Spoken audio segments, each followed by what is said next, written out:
I did have a moment where I was really angry that I knew that the solution was sobriety because I felt like I'm not going to have anything else. Like I really have to face my stuff now if I quit drinking. This is your Kick-Ass Life podcast, episode number 357. This is the Your Kick-Ass Life podcast with Andrea Owen, a no BS guide to self-help and badassery. Because ladies, let's face it, life's too short for it to not kick ass. And here's your host, the girl who serves it up straight with a side of crazy, Andrea Owen. Hey there, ass kickers. Welcome to another episode of the podcast. I am so glad that you are here. Today, drum roll, please. I'm doing something that I have never done in 356 podcast episodes. For the first time, I am bringing you an interview that I did on another podcast where someone interviewed me. My dear friend and colleague, Rebecca Ching, has an amazing podcast called The Unburdened Leader. She asked me to be a part of it. She interviewed me back in August. It was episode number 7, and it was such a fantastic conversation. I was so impressed with the questions that she asked. It turned out to be probably one of my favorite interviews that I've ever done on someone else's show. And I asked her, I said, I think my audience would appreciate this conversation. Can I play it for my audience? And she agreed. So I'm incredibly grateful to her.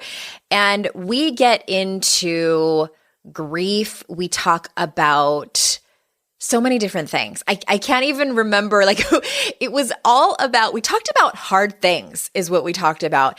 And one of the other reasons I wanted to bring it to you now is because on September 27th, that just passed as I'm recording this, I celebrated 9 years of sobriety and recovery from alcohol. And it is something that we talk about in this particular episode. And I know a lot of you might be newer to the show. A few years ago, I did 2 seasons of what I called the recovery episodes. If you want to hear more of them, you can go over to yourkickasslife.com/recovery, and they are all housed there. And it's just something I haven't talked about in a while. And she asks me some really great questions about it. I talk about why and how I became an addict, what that looked like for me. I thought about drinking when my dad died in 2016. That was a tough year for a lot of us. And it just turned out to be one of the most, I feel like, fantastic interviews I'd ever done. I wanted to bring it to you because I thought that you would gain some insight and wisdom, walk away with some tools, and probably see some of yourself in the stories, I should say, that I tell in this particular episode. So that's coming up in just a minute. And I also wanted to point to you and hopefully that you will do a favor for me. I am looking for your help and your feedback. The podcast is something that I am so in love with. I love this podcast so much, I want to marry it. And it's all because of you. I would love your feedback. If you head over to yourkickasslife.com/survey, we do this every couple of years or so, and this survey should take you less than a minute. I just want to know some things about you, and what do you want to hear more of in the show? That is one of the questions in there.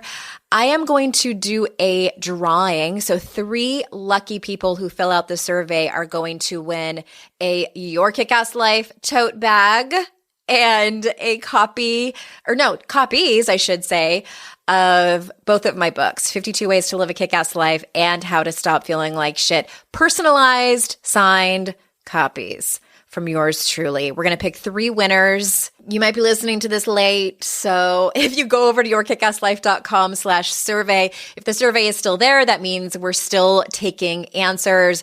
I think that we are going to officially close it down around October 16th. So I would so appreciate your feedback. You have no idea how grateful I am to you that you guys show up and listen every week and that you take the time to give me this feedback so that we can better serve you on this show. All right. Here comes the interview. Rebecca Ching is, as I said, one of my personal friends as well as a colleague. I kind of half joke that she's the resident therapist around here. She's been on my show a couple of times. I will drop that into the show notes because I know that you're going to just fall in love with her and want to go back and listen to the episodes where I interviewed her. And also, I'm having her come back later on this year. She is an expert on internal family systems. And about halfway through the episode, you will hear her jump into the interview and talk about that a little bit, these parts of ourselves, which that's what I'm going to interview her on when she comes back on my show. And I left everything as is. At the very end, she wraps it all up with a pretty bow. She's so incredibly profesh. And I wanted to just leave it in because it's all so fantastic. Again, Rebecca is such an amazing interviewer, and I just really, really hope that you can see yourself reflected in this conversation. That is my hope. And without further ado, here is my interview from Rebecca Ching. We push ourselves until we crash. We people please until we lose ourselves. We hide our truth until we're crushed from loneliness and disconnection. We drink the wine or take the pills, binge on the ice cream, and can often cross the threshold that goes beyond the comfort of numbing through abuse to addiction. It works until it doesn't. We have so many ineffective ways to soothe our pain. And alcohol is one of the first things so many reach for when we need to numb the ache. It's socially acceptable, it's easily accessible, and it works until it doesn't. I'm Rebecca Ching, and you're listening to the Unburdened Leader, that show that goes deep with leaders whose burdens have inspired their life's work. Our goal is to learn how they've addressed these burdens, how they rise from them, and become better and more impactful leaders of themselves and others. Much of our culture is based on finding new ways to numb our pain. We shop, we eat, we exercise till we drop to the ground. Instead of dealing with the stress of our present, the anxiety of our future, or the traumas of our past, we numb out. A quick fix can be fine from time to time. Comfort is needed and necessary. But too often it becomes a pattern, a habit. And that habit can turn into dependency. And it works until it doesn't. The burden of addiction is taking out way too many leaders, business owners, and entrepreneurs. Now, the burden of addiction shows up along meaningful work, and it can be found in tandem with deep commitments to a cause. The burden of addiction often is justified to help us with deep focus on metrics and results and growth. It takes the edge off the relentless attention to detail and delivering value. And the burden of addiction is often fueled by the desire to win and always be seen as a success. My guest today is Andrea Owen. Andrea is an author, global speaker, and professional certified life coach who helps high-achieving women let go of perfectionism, control, and isolation, and instead choose courage and confidence. In this interview with Andrea, she shares how underneath the drivers that move us away from living an integrated life of our loves is undealt with hurts, betrayals, losses, genetic vulnerability, family history, and abuse. And she also notes that sometimes it's simply the desire to take the edge off or to feel just a little less. So feeling can be a lot these days. And sometimes just to find more calm and clarity.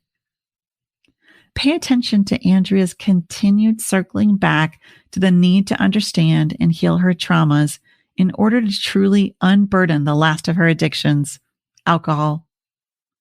Notice how grief nearly brought her out of recovery, and listen for the role of how community and a deep commitment to her values helped maintain her continued healing and sobriety. And now I am so thrilled to share with you my Unburdened Leader interview with Andrea Owen. Andrea, I am so thrilled and honored you're here today to talk to me.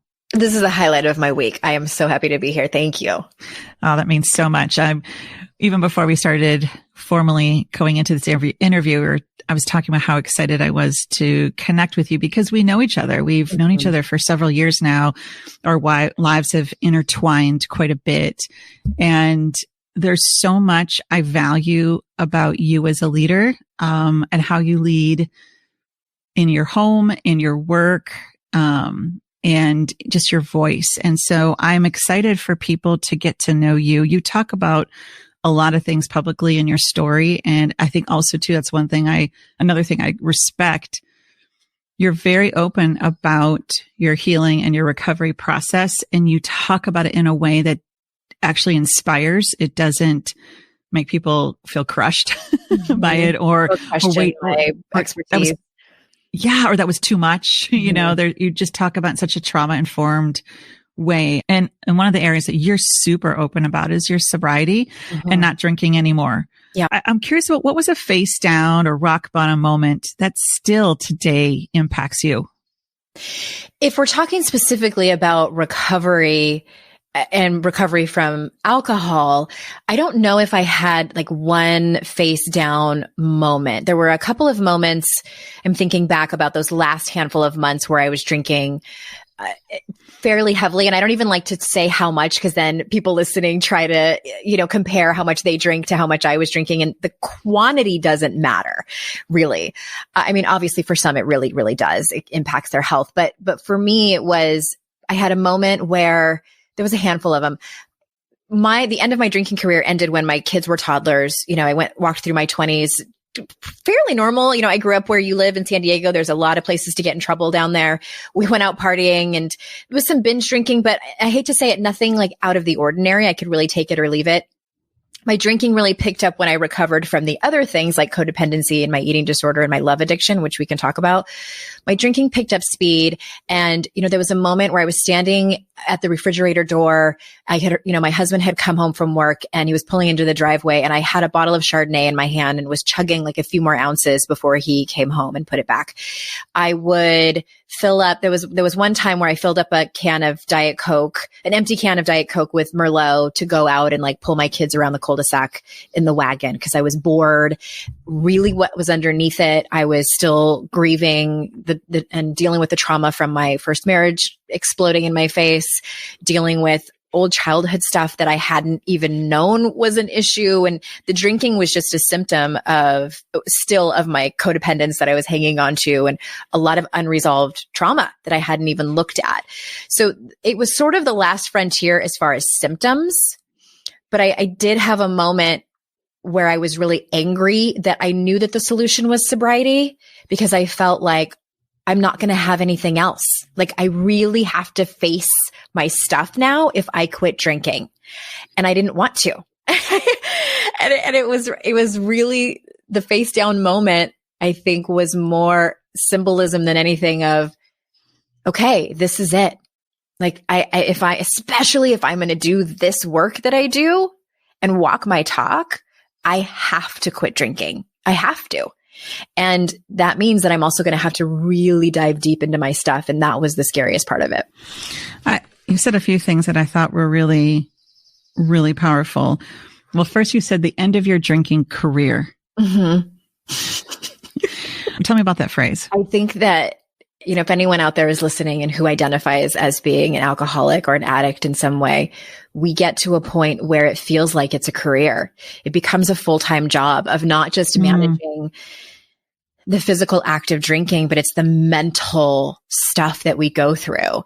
It's the taking inventory of how much alcohol is in the house. If we're at a social event or a party, is anyone noticing how much I'm drinking? When is this conversation going to be over with Rebecca so I can go back to the bar and get another drink? Like we're never fully present at social events when we're drinking. And am I drinking too much? Does my husband notice that I'm drinking? Is he going to notice that I get up and have another drink? Like this constant barrage. And then the morning after and waking up and feeling guilt and shame about our drinking, the hangover really isn't that big of a deal. It wasn't for me. The physical symptoms weren't. It was the mental anguish of it.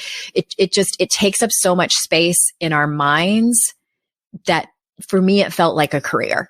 And I really appreciate how you talked about it was the last symptom. And the way I conceptualized that, it was the last kind of protector that you had that was keeping all of the traumas at bay. And it wasn't doing it so well because it was consuming every bit of your life. So thanks. I really think a lot of people will relate to that. It like literally what protects us feels like it becomes our job. Yeah. And there's a saying in the rooms of 12-step recovery meetings, it works until it doesn't. And, for me, and Brene talks about armor. And for me, perfectionism worked until it didn't. Control worked until it didn't. Overachieving worked until it didn't.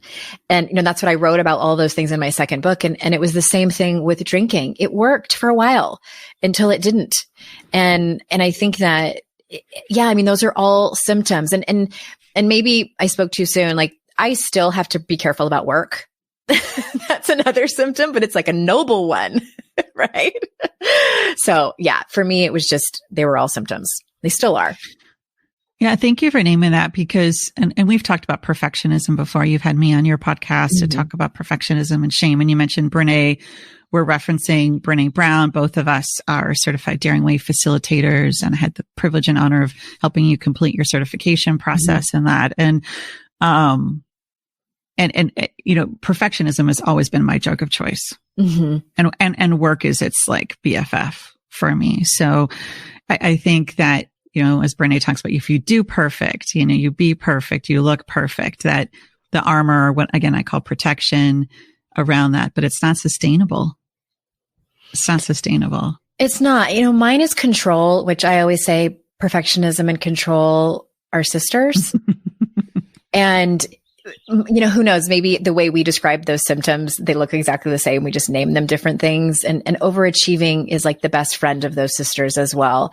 And yeah, it was just a protector because I was so terrified of what people might think of me. I was so afraid for the way I describe it is what I was really longing for, which I think is just a human thing, is I wanted intimacy and trust and love.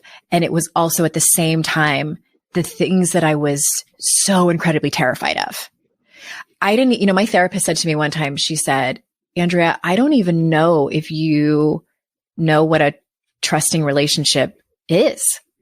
And at first I was like, hey, like, you don't know me, even though you've been my therapist for over a decade. But she was right. I didn't know what it was. And part of it was because I was too afraid to walk into that. Vulnerability was just the epitome of death for me. So what I did was I drank, I tried to perform, I tried to please and perfect and prove and all of these things that we do because they work for a little while. And then we just get to a point in our life where, we ask the question, like, what's wrong with me? Why does it seem like everybody else has their stuff together except me? And I was asking those questions as well. Yeah. It's amazing how comparison sneaks in to everybody's struggles. Circling back to what you said earlier, you said that really alcohol was kind of the last behavior as you were trying to avoid dealing with the ending of your first marriage exploding in your face. And then I love what you said. You said childhood stuff that I didn't even know was an issue. Can you talk about that more? Yeah. On the outside, I had it was a great childhood. I had parents that loved me very much. I was the only child of my parents, but they both had children from previous marriages. So I had 4 half siblings that were much older than me that I didn't grow up with that much. By the time I was in kindergarten, they were all out of the house. And for all accounts and purposes, it was a really great childhood. I often kind of half joke that my parents, like our house had one feeling and that was happy. And if you had any others, you went and did the rest in your room by yourself. And when you were done, you could come out and join the family again. And I call it emotionally illiterate. I didn't know how to feel any of them. I remember my mother's brother passed away, she was in her 40s, and it was very sudden. And I remember she just didn't come out of her room for 3 days, and it was dark. And my dad just said, "Leave mom alone. Your Uncle Gus died." And I remember one time just watching her walk down the hallway, and she looked like a zombie. I later found out that the doctor had given her a prescription for Valium, and I was afraid to talk to her. Nobody talked about it. We had a family friend who committed suicide, and I remember watching my dad collapse into my mom's arms crying, and I ran to my room and cried. And it still makes me emotional to think about it because I remember it's embedded into my mind. So these types of things that are family things that, some happen to everyone, they might just look a little bit different. No one ever talked about it. And I don't think that, my story is abnormal here. Like, I think rarely do any of us grow up in families where the parents, because they just didn't have the tools, like, can talk about these types of big things with their children in a healthy way. We just swept it all under the rug. So when I became an adult, I had all of this stuff happening and just felt like this volcano that was about to erupt and feeling like something was wrong with me. And really all it was things that, like, big feelings that I didn't have a place to put them because I didn't even know that they were okay. And therefore, all of the protective behaviors, the armor comes in because it's scary.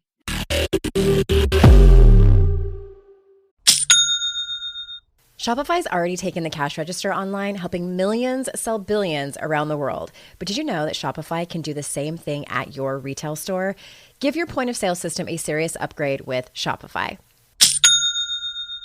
With Shopify, you get a powerhouse selling partner that effortlessly unites your in-person and online sales into one source of truth.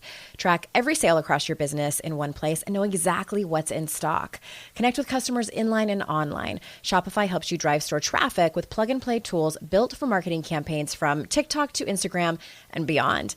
Get hardware that fits your business. Take payments by smartphone, transform your tablet into a point of sale system, or use Shopify's POS Go mobile device for a battle-tested solution. Sign up for a $1 per month trial period at shopify.com/noise, all lowercase. Go to shopify.com/noise to take your retail business to the next level today. Shopify.com/noise. It's hard to find a great mentor who can help me level up. My dream mentor, Shonda Rhimes. So I was really excited when I heard she has a class on Masterclass. With Masterclass, you can learn from the best to become your best. Masterclass is the only streaming platform where you can learn and grow with over 200 plus of the world's best. For just $10 a month, an annual membership with Masterclass gets you unlimited access to every instructor. And you can access Masterclass on your phone, computer, smart TV, or even in audio mode. I'm always looking for ways to be a better writer, so I took Shonda Rhimes' screenwriting class. It helped me gain concrete technical advice, including structuring, the writing process, and with shows under her belt like Grey's Anatomy and Bridgerton, it was so helpful. Plus, every new membership comes with a 30-day money-back guarantee. Don't wait another moment to start your learning journey with Masterclass. Right now, our listeners get an additional 15% off any annual membership at masterclass.com/Andrea. That's 15% off at masterclass.com/Andrea. Masterclass.com/Andrea.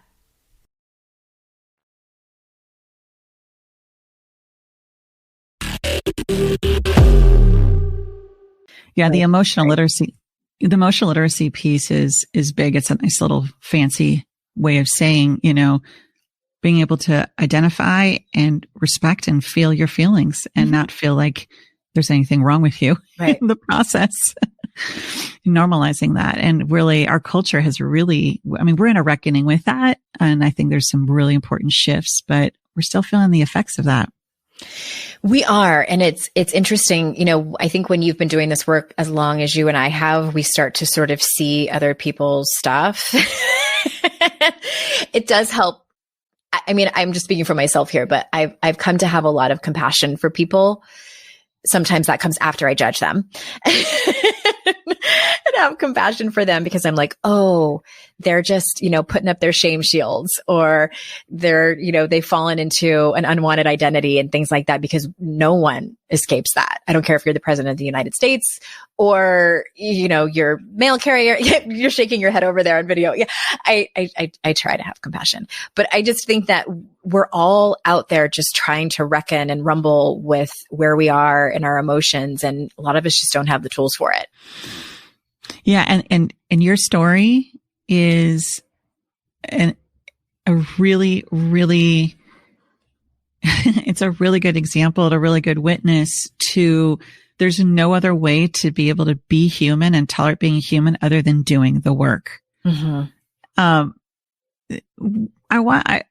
I'd love for you to talk about some specific experiences that really fueled some of, again, whether it's rock bottoms or face down moments, whether it's with alcohol or struggles around perfectionism or identity. Mm-hmm. What are some of the specific experiences that you still look at today and go, wow, these really fueled some of those pivotal moments, those darkest moments in my life?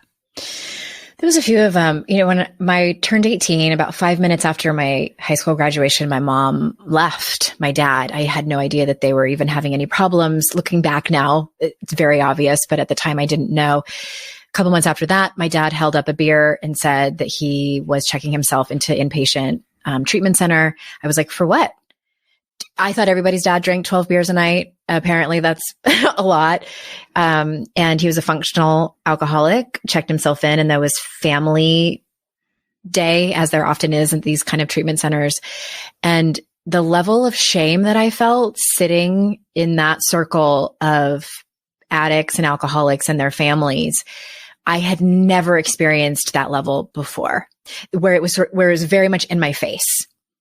I argued with the counselor and told her, I even remember what I was wearing.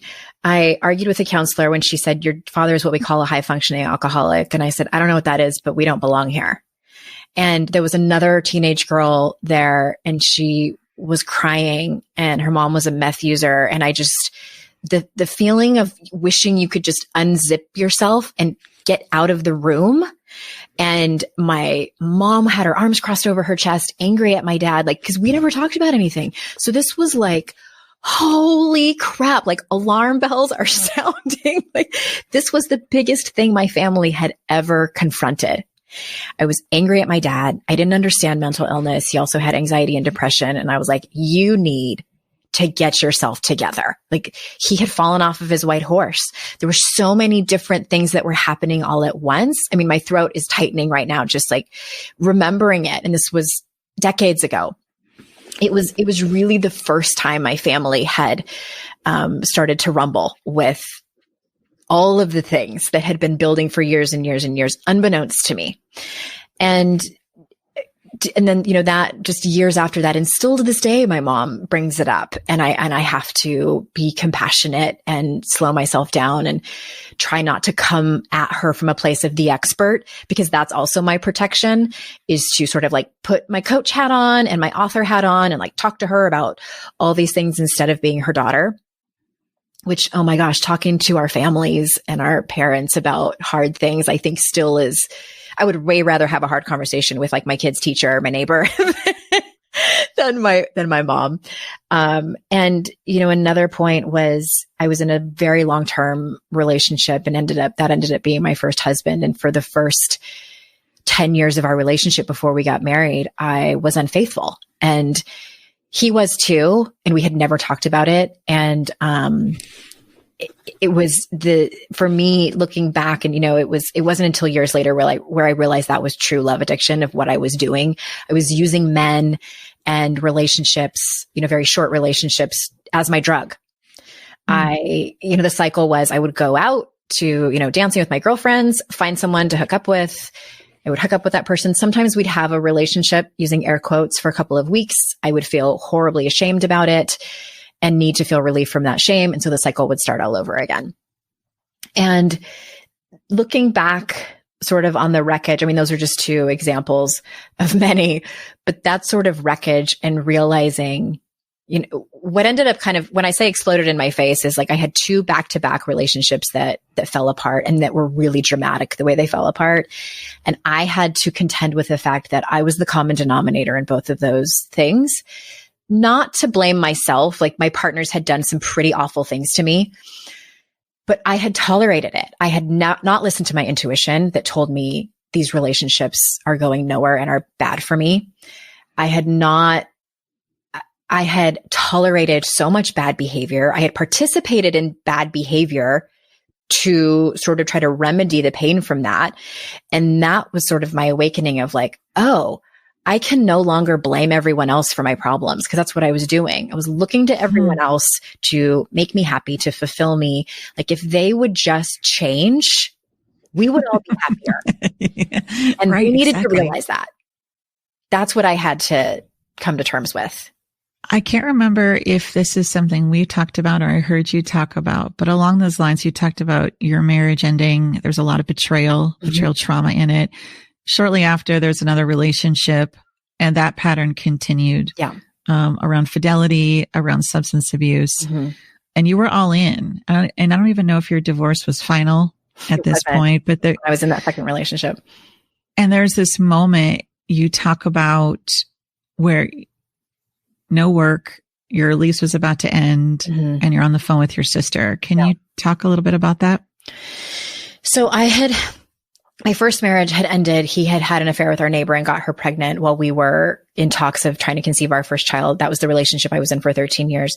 I started dating someone new who I thought was Mr. Right, but I was suspicious that things weren't right. And several months later, turns out he had lied about having cancer to cover up his opioid addiction.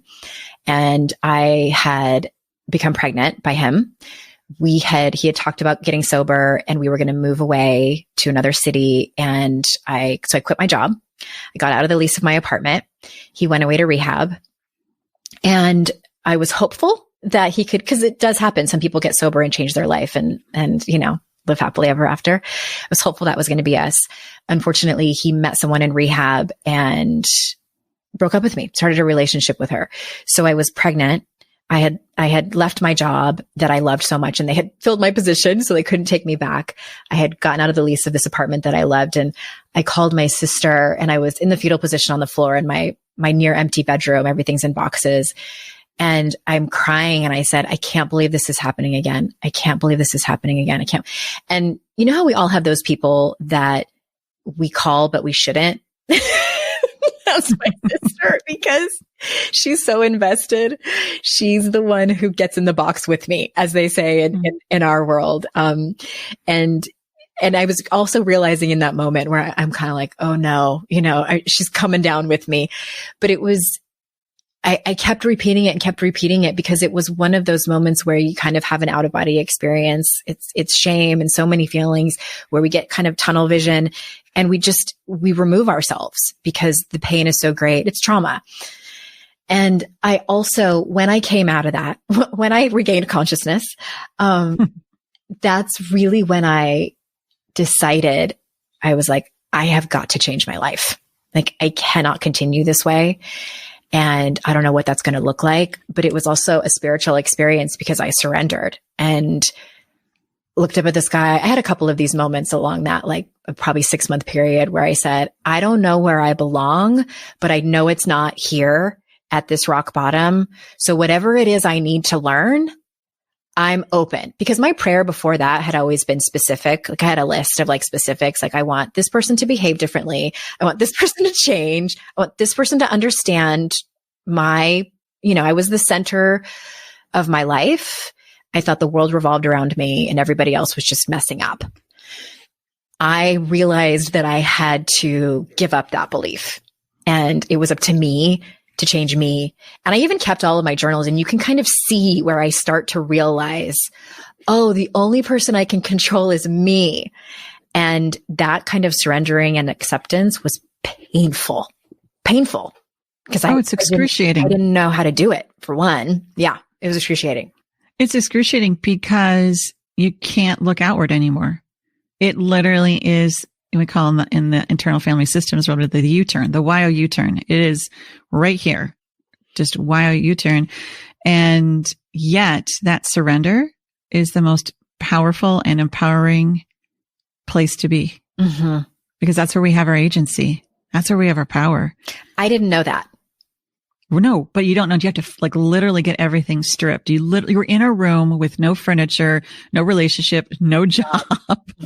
And all of a sudden but that moment where you said, okay, I know this. You claimed that your truth wasn't this and that you wanted to not continue it. And then your life shifted.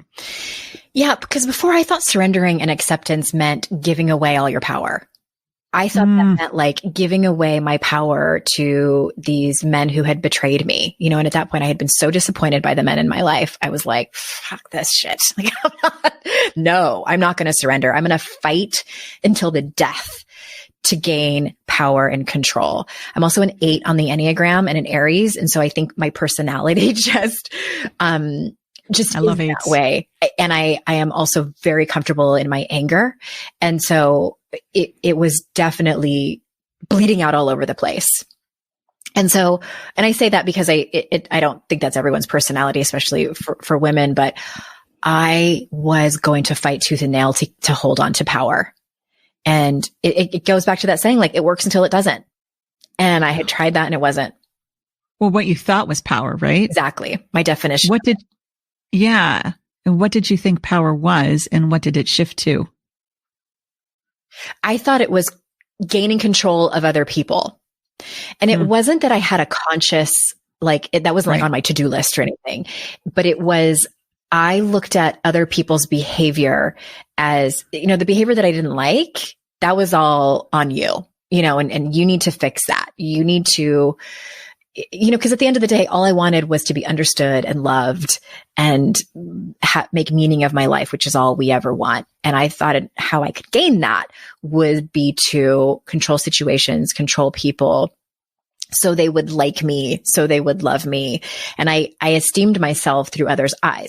So if they were treating me well, I felt great about myself. And if not, then I felt terrible about myself. So it became this cycle where I could never win, nor could my partners.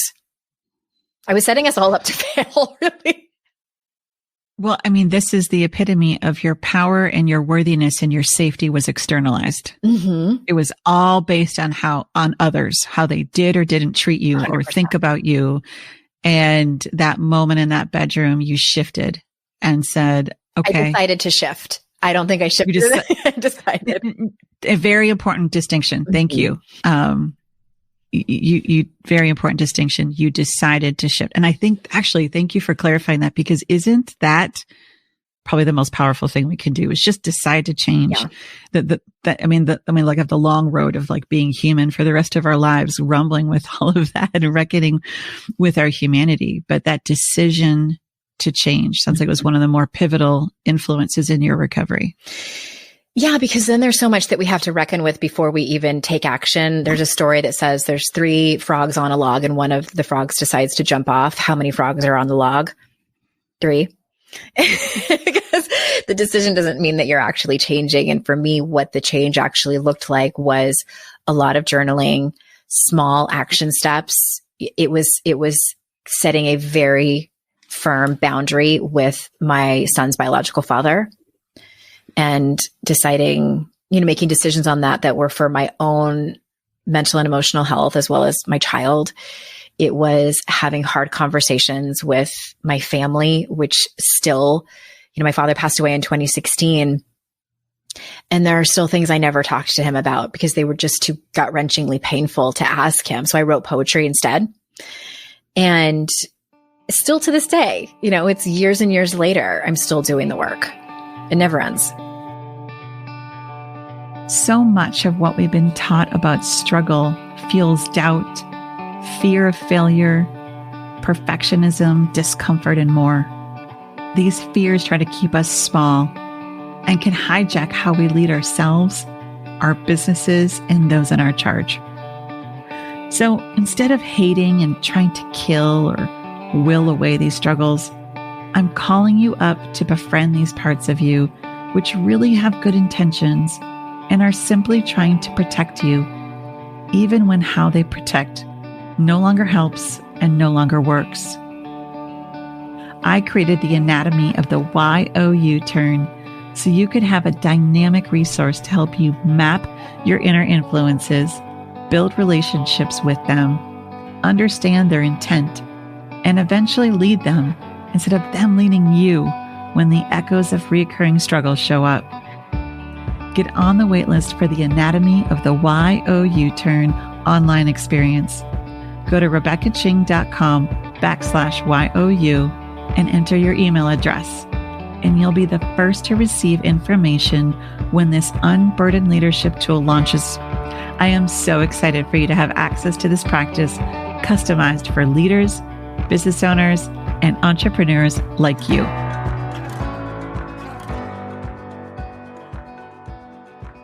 I was going to ask you about your father's loss, and I know it's been a few years. How have you cared for your recovery, your emotional, mental, and relational well-being while navigating the grief of losing your father? Mm-hmm. You know, I had never lost anyone before when he died. And one, I think, important story that I'll share about that was when he got sick, it was very, very quick, which I think we got pretty lucky in that way. And so did he. I mean, I can't speak for him, but there wasn't a long months and months and months of him getting more and more ill. And I had flown out. I'm from San Diego, but now we live in North Carolina. I had flown back to San Diego to see him and spent 5 days there. And he was deteriorating even in those 5 days that I was there.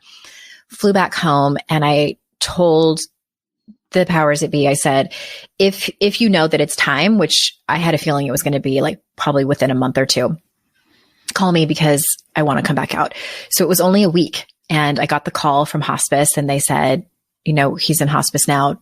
If you want to come, you should probably come now. And I had to make a pretty quick decision. And I went back and forth with going home. And, you know, I thought, well, you know, I already did talk to him and he was lucid then. And I got to say all the things that I wanted to say, and kind of decided and talked to someone in my family who had made the decision. This person had made the decision not to see him on his deathbed, and had already, you know, had a good relationship with him, and they were fine. And kind of convinced me a little bit, like, it's okay. You don't have to go see him. And I went downstairs and I told my husband, I said, I think I'm not going to go. I'm going to wait until the funeral. And my husband looked at me and he just said, that surprises me that you wouldn't go. That's really all he said.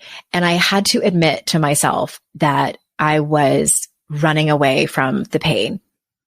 There's that Pema Chodron quote where she says, that of what is indestructible, oh shoot, I'm going to misquote her, can be found inside of us, or something like, we find out we're indestructible by moments like these. And I have a friend who works in grief and death and dying, and I emailed her about it, and she said, of course you don't want to go, you know, but she said that what she said really struck me. And she said, you walking towards your pain is huge love for your father and for your family. Walking and for you instead of running away. Yeah. And so I did. And I was there with him when he died, and I was the only one there. And I would like to say that it was beautiful. And I climbed in bed with him and like held his hand. And I kind of freaked out when he took his last breath, and like felt like I was 7 again. And, you know, because we always read about like these magical moments that people have when their parent passes away. And I had fantasized that that's what it would look like. And I completely fell apart. And so I wrote about it. But when I got home, no one, you know, people can talk about grief, but no one can prepare you for what it feels like physically and mentally and emotionally. No, I didn't know there was such a thing as grief brain. I didn't know that moments would take me out that I wasn't expecting. You know, we expect like birthdays and first Christmas and Father's Day and things like that. For me, it wasn't that. It was, you know, hearing a Bob Dylan song in the elevator. It was being at a park with my family and seeing a father and a little girl flying a kite. Took me out. Like I wasn't, you know, and I hadn't thought about that memory for decades. And here I see this kite and I'm just down for the count.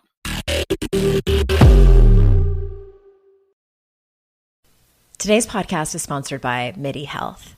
Ladies, are you over 40 like me and dealing with hot flashes, insomnia, brain fog, moodiness, some vaginal dryness, or weight gain? Don't just accept it as part of aging. These symptoms are often linked to hormonal changes during perimenopause and menopause. At MIDI Health, they get it. Their experts know what you're going through and how to help. MIDI clinicians are menopause specialists offering safe, effective, FDA-approved solutions. And guess what? MIDI Care is covered by insurance. So stop pushing through it alone. Schedule a virtual visit and dive deep into your unique symptoms and health background. You'll walk away feeling heard and with a plan to start feeling better. Visit MIDI Health today and reclaim your well-being. You deserve to feel great. Book your virtual visit today at joinmidi.com. That's joinmidi.com. joinmidi.com. I have definitely been in that place where my paycheck ran out before the next one got here. Life doesn't happen bi-weekly, so why should payday? The money you earn can be in your hands today with Earnin. Earnin is an app that gives you access to your pay as you work, up to $100 per day or up to $750 per pay period. Just download the Earnin app and verify your paycheck. Then access up to $100 a day as you work and leave an optional tip. Any money you access plus tips are automatically repaid from your next paycheck. You can use Earnin to pay for a girls' night out, a last-minute gift for a loved one, or even summer camp for the kids.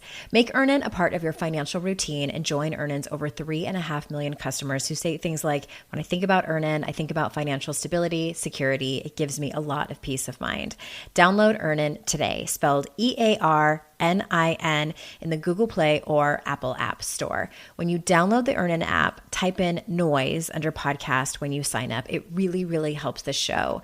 Noise under podcast. Subject to your available earnings, location, daily max, and pay period max. See earnin.com/TOS for details. Earnin is a financial technology company, not a bank. Bank products are issued by Evolve Bank and Trust, member FDIC.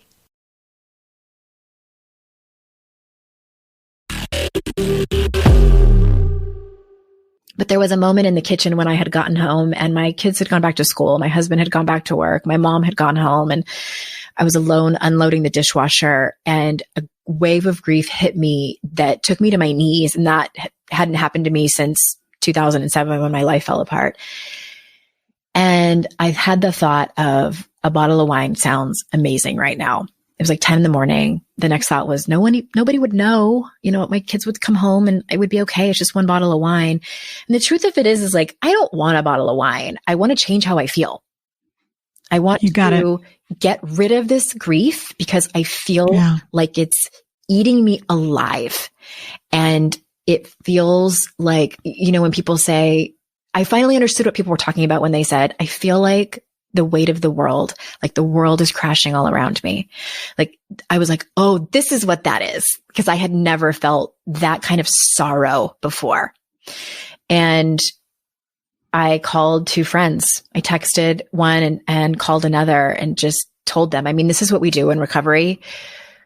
If we are well enough to reach out to someone who understands, because a lot of times we worry that someone's going to gasp on the other end and make a huge deal about it. When really, if you're in recovery, you understand all that person needs is someone to talk to and get the words out, or even just be there on the other end of the phone while you cry. And it can be incredibly powerful to show up for someone in that moment. That witnessing, when it's wonderful to be a witness to someone else's pain, but when you are witnessed in your pain with just pure presence and love and compassion and respect, and it stays in your lane, it can stay about you, right? And not go back to the person witnessing. There's something so sacred and so healing in that moment. And also it's oxygen.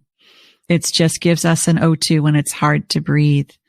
In that, and having one or two of those people in our lives is gold, and being that to ourselves when those people can't even be there for us, how we can show up for ourselves that way. Grief is interesting. I often talk about it almost like it's hydrogen peroxide. It cleanses and it cleans and it clarifies in the most painful, excruciating way. So our brains are like, it's going to hurt, so don't do it. Right. Yet it's also the mark of being alive, of being all in when we commit to love, to commit to, being a part of a community, a family, a relationship, that we are signing up for loss too. And it's not something like, I'm an 80s kid. Like, I mean, the movies I watched did not talk about grief and love. They didn't know. It was like, Molly Ringwald, you did not give me a lesson on grief. You got the guy at the end. Right. What about your grandma dying? What about your grandma dying? How does this particular grief impact your life today? I think that it has allowed me a window into other people's pain that I didn't have before. Also, like the hardest thing that had happened to me was, my parents splitting up, which was so much confusion at that point. I didn't have any tools or even words to deal with that. Then when my marriage fell apart, my relationship fell apart, the underlying feeling and emotion was anger. I mean, obviously it was hurt, but the one that I pulled out from that, where I felt the most, was fury and rage, really. I mean, anger doesn't even begin to describe it. And so when my dad died, it was pure sorrow, and it allowed me to, the obvious thing is to have compassion for people who have gone through something similar. And also in my research around it, and part of this is going through the training with you and Brene Brown's methodology, was how different grief can look for so many people, and all the ways that we can experience grief. We're going through grief right now with what's happening with COVID. We experience grief with job losses, and the obvious ones are death, but so many sort of, I think in the world, they call it like the small T traumas, that has allowed me to help my clients slow down. Just yesterday, I was talking to a client, and I was encouraging her to really, really take an extra step into her grief. She's a school teacher, and just don't think that we give it enough time and credit and presence. And especially me, like, I run a brand called Your Kick-Ass Life. Like, I, in the beginning of my practice, were like, no, let's turn that frown upside down. It's like positive thoughts. And I just didn't know. Sorry, guys, I didn't know. But now it's like, it's not all about kicking ass all the time. It's not. Like, you can't have one without the other. You literally went from bypassing difficult emotion to let's go swim in the deep end and face it. I don't do anything half-assed. Like, I went for it. I also kind of felt like I had to make up for lost time. I mean, this is just my personal experience, but I'm all in with things. Like, and again, my personality, I'm intense. I run with open arms into things, which has gotten me into trouble in relationships, both my friendships and my romantic relationships. But in terms of this, I think it's been really fantastic for me. Painful at times, and I've shaken a fist to the sky many times. Just like, couldn't you have just given me the intuition to stay working at the gym? 'Cause it was so much easier sometimes, but here I am. And we'll do easier with air quotes, right? I mean, living a smaller life is safe, but one of the many truth bombs that Brene Brown offers us is we can choose courage or we can choose comfort, but we can't have both, right? And you're all in with the courage. And every now and then we all need to convalesce and just assume fetal position or whatever that looks like without doing harm to ourselves or others, but we need to take care of ourselves. You've talked a lot about a lot of the different burdens in your life, whether it's, again, the loss of not even know how to talk about emotions, not learning that as a kid, your parents' marriage, your father's, even his sobriety and his recovery process, to relationship betrayal, substance struggles. You touched on it briefly, your relationship with food and your body is a part of your story and struggle. How do all those burdens, how have they inspired your work you're a leader, you're a life coach, you're an author. You're writing your third book. Mm-hmm. Okay. All right. I'm just overachieving you. You're writing your third book right now. How do all of those burdens that we've just touched on today, how they inspire your work in all those areas? I think it's such a reminder that everybody's human and life is not a Pinterest or Instagram meme. It's not? Sorry. Damn it. I know, right? Dang it. But it's forced me to have a lot of discernment in the self-help industry.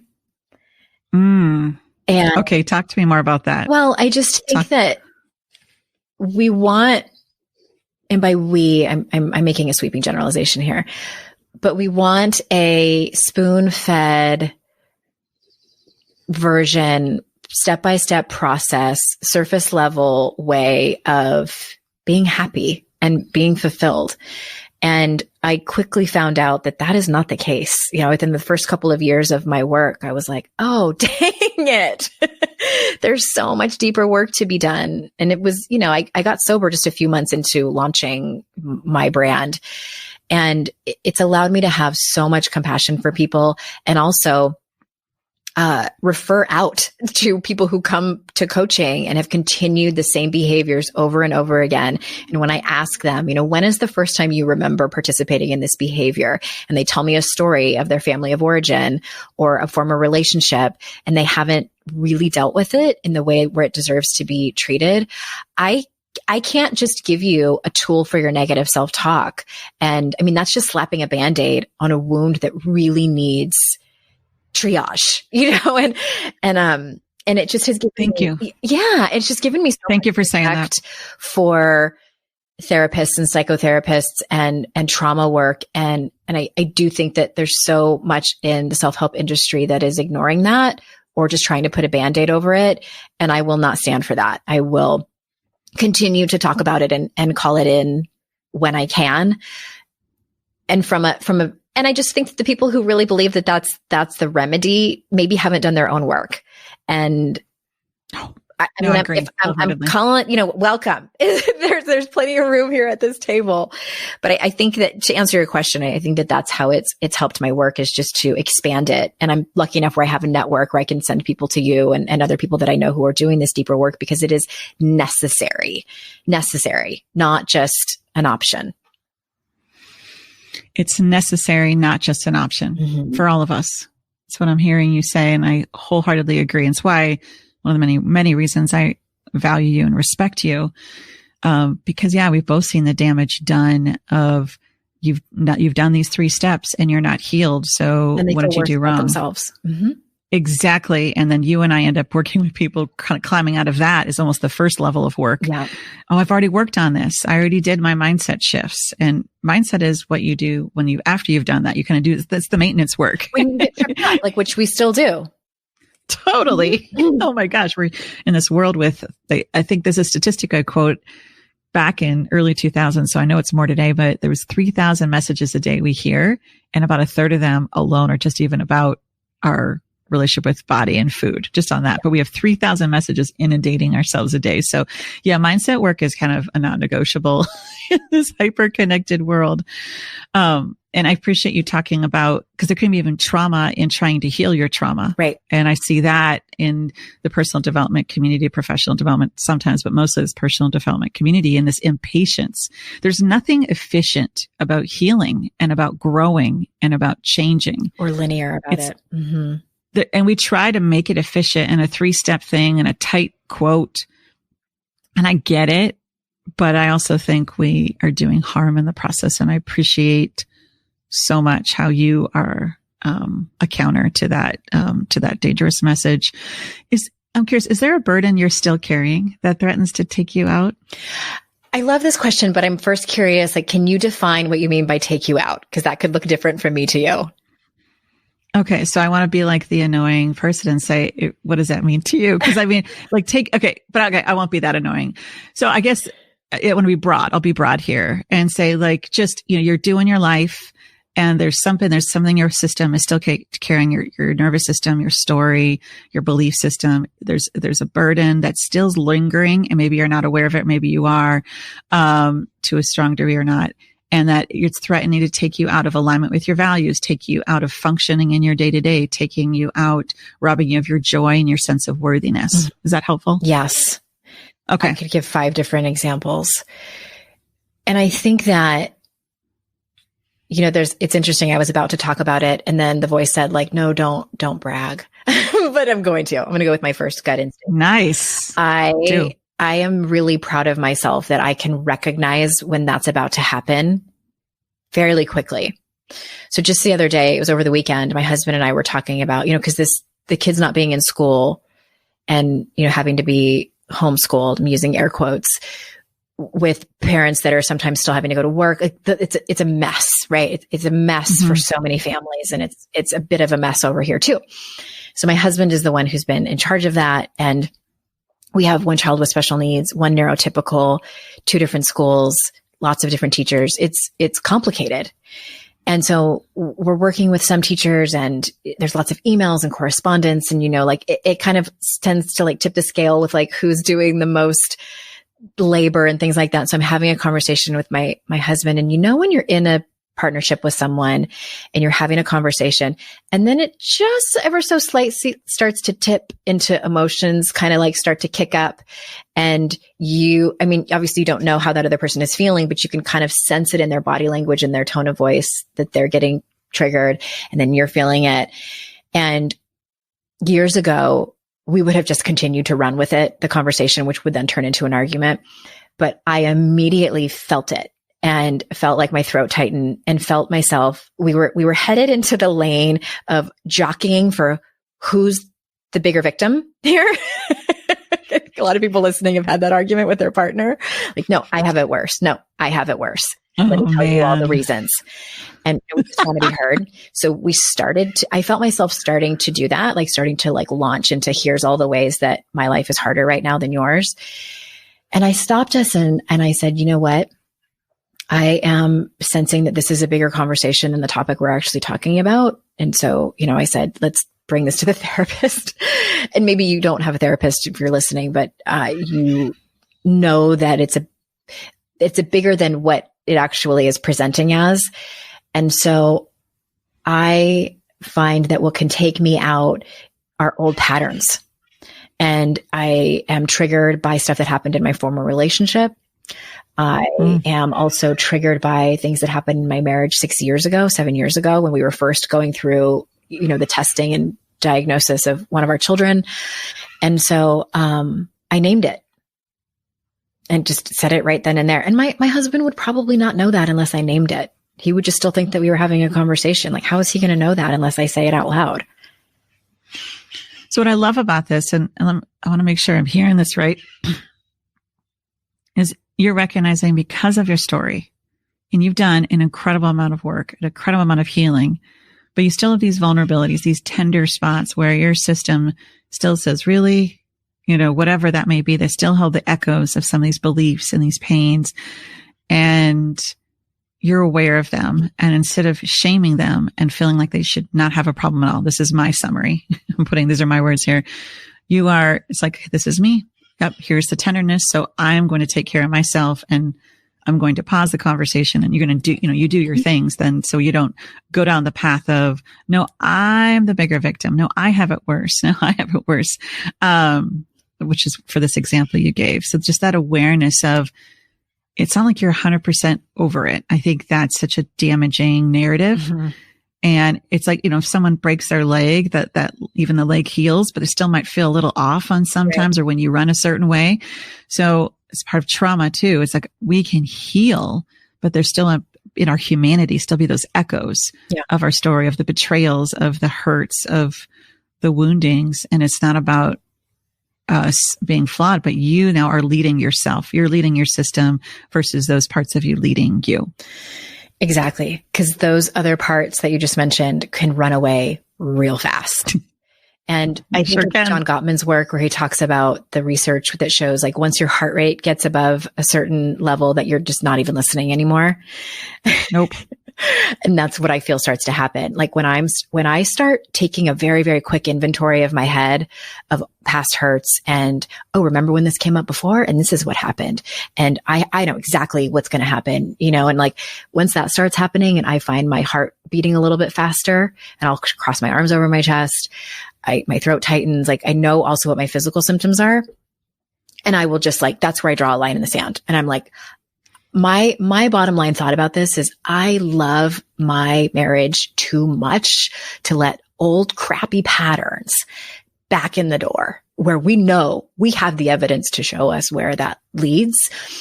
I'm not here for that. I'm here for saying, let's table this, and admit that this is a bigger conversation, at least for me. I can't speak for him in the moment. And, if you have a mediator or therapist that can help you work through it, then let's do that. But that just comes from experience and falling on our face a lot in our marriage. But what I love about what you just shared too, it's like, hey, I am so committed. I'm all in this relationship. And so I don't want to be led by my pain, and the parts of my story that kept getting me into dark spaces, but you didn't shame it. Mm-mm. You didn't shame that. You just said, I'm going to go take care of myself right now. I'm going to go sort out what's going on here. We're going to take a pause. I call it a timeout. I'm like, I'm sending myself to timeout. I send myself to timeout a lot. Mm-hmm. I try and send other people to timeout. It's not as effective. I usually just need to send myself. Yeah. And I just really appreciate how you said that, because I think it's important nuance there is I'm not here for that, to living that way. And yet you didn't shame those parts of your story in the process. And I think that is such an integrated, important part of integration and self-leadership there. So I really appreciate that example. Yeah, my pleasure. Andrea, what are you working on today? I want to know what you're working on. And I want to know, the second part is how people can find you. What am I working on today? I have a call with my book editor after this, which I'm really excited. So exciting. We're in the beginning stages of this work together. I wrote most of the day yesterday. And then I'm also leading a writing class for the first time with a colleague of mine, which is super fun. I've never done it before. Nice. We have a large group of women, which we didn't know what to expect, neither of us having run this type of program before. And so very excited about that. And then I'm going to get on my Peloton bike later, sweat it out. So good. I'm waiting to order mine. We're going to be ordering it in May. Love it. I cannot wait. I'm going to get a few little things for the garage because ours is in the garage too. Mm-hmm. I think Orange Theory and my spin classes are going to be hard to come by for a while. Yeah. So you're writing, you're coaching, you're teaching, and where can people find you, Andrea? Easiest place is Your Kick-Ass Life. My podcast is named that. My Instagram, that's where I like to hang out, and the website, yourkickasslife.com. Wonderful. This has been such a joy. I said at the beginning of this conversation, I'll say it again, how much I appreciate you, your leadership, your voice. Don't ever underestimate it. So many people are making choices to go on a path towards healing and grace and compassion because they've been exposed to your life and your work. So thank you so much for being with us today. And thank you so much for showing up in life the way you do. I appreciate you. Thank you for your kind words. It's always a pleasure to talk to you. Wow. Andrea reminded us today with such detail. It works until it doesn't. When it comes to comforting and protecting, numbing, that often turns into addiction. We all have protective parts of us that comfort and numb, but when the alcohol turns from the occasional happy hour to daily required fixes, when the extra boost or pain relief from pills turns to physical need, when the joy of food turns to consuming thoughts, when the dopamine hits from work take you away from your original why of what you do, you know the means to comfort is no longer working. For those of you hanging around the space that is teetering between comfort, abuse, and addiction, my sincere hope and prayer is this episode gives you some pause. Take an inventory right now in the ways you're comforting. Have any of them fallen into the space of substance or process addiction? Are you getting skilled at explaining away your choice of comfort? Maybe you keep saying it's not that big of a deal, or you can stop or change whenever you want. Maybe you're often telling yourself or others it's not a problem, brushing off concerns. Or normalizing the way you comfort pointing to how so many others are doing the same things. If you think you're the exception to things getting out of control, you're very likely already in a precarious place. Now, the world needs your light for the long haul and for you not to be another statistic. Invite a trusted friend or professional into your curiosity and get some perspective. This can save time, heartaches, and lives. And if you're seeing a loved one or a colleague in this space, don't stay silent to keep the peace. You don't have to rescue or do their work to heal for them, but an unburdened leader will risk the relationship in order to support the well-being of someone struggling. Now I know this is messy and nuanced and complex, and it requires fierce boundaries, specialized support, and a whole lot of compassion for all involved. So stay engaged. I also want to acknowledge those of you who dared to do the work to unburden addiction in your life. Your courage is contagious, and I see you. Thank you for fighting for your life. The world is better because you chose to feel all the feels and love and live deeply instead of living a zombie life. Thank you so much for joining this episode of The Unburdened Leader. Make sure to connect with Andrea Owen. I listed all the ways you can connect with her in my show notes, along with some important resources if you or someone you care about needs recovery support. You can find this episode, show notes, and free Unburdened Leader resources, along with ways to work with me at RebeccaChing.com.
I'd like to introduce you to the Minimalist Moms podcast. It's hard enough being a mom, and the last thing you need is stress from too much stuff and an overcrowded schedule. For too long, I lived with the mindset that bigger was better, and the more I added to my life, instead of feeling better, I felt overwhelmed. It was time for a radical new mindset. Less is more. I'm not into extremes. I didn't throw everything away. My brand of minimalism is more about adding than subtracting. Get rid of the excess to make room for what you love. In other words, it's about living life with purpose. I hope you'll listen in, and my guest and myself can inspire you to think more and do with less. The Minimalist Moms podcast, available wherever you listen to podcasts.